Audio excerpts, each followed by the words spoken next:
GFP 24 bu Türkmen rap. Okay. Yeah, okay.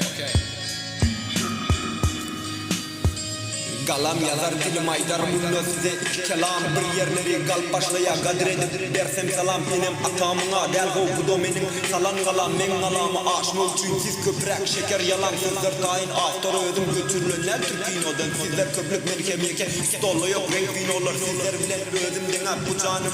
Hiç kıynaman yanı yola çıkan olsam basta bastım gaydıysan Türkmen rapin gelen yeri bu canımı aşa yaptı. Siz görevli destanı men olsa sayaptım punchlarım bulunma girsin benimle kişi res yoktur giysir çiğnem çünkü başta erkek yalı kep gerekli doğan yerim maramurga öz görüşüm özgü yerde Türkmen rapin halım yok harap olup düştüm derde öz sırtlarını eller vurnap açıp yapgar kızıl bende yönü gam yok özüm onlar Allah'ımla alhammer sevun yok zâgın ne var demem gerek kâteler rap deyip boşap gitti gök rapçide kiyseler talant vardı tanış yoktu talant barda diysemem başar yansam durmakluk yok ne açı şarkı diysemem bu rapimde izleyenim doğruları aytmaklık menle namus meselesi başlan yolun kaytmazlık geçirgeçip kök zatları yitirsem hem peyda yok başla voli ayıza kaytmak in ulu akmaklık sözler sağda kökler için yağdı salmaklık amsal dinlesen bu sözler sapat aydıp geçin yerken zat eğer post takıp dinler bol hem puanım bir gayrat korkak puanım bolmayısınlar dinlemeyde et gayrat